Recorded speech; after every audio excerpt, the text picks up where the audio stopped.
Planning a move from Knoxville to Collierville? You're staying within Tennessee, but this is still a substantial relocation that deserves a clear budget and reliable moving plan.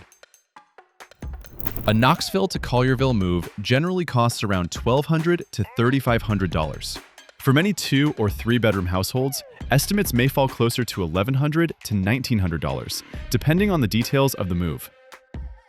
The final price depends on the amount of furniture and boxes, the truck size, labor requirements, stairs, long carrying distances, and any packing or storage services you add. This route crosses much of Tennessee, so expect a long moving day. Many deliveries can still be completed within one day when the crew, truck, and property access are arranged in advance. Before requesting estimates, make a realistic inventory of everything going with you. Include large appliances, outdoor furniture, fragile pieces, and anything that may require disassembly or special handling. Don't compare movers using the headline price alone. Ask whether the estimate includes loading, transportation, fuel, equipment, furniture protection, and unloading at your Collierville home. Let your movers know about narrow driveways, stairs, gated entrances, parking restrictions, or limited truck access.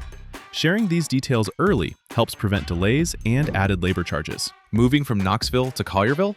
Visit 3movers.com to compare moving options, request a free estimate, and start planning your Tennessee move with confidence.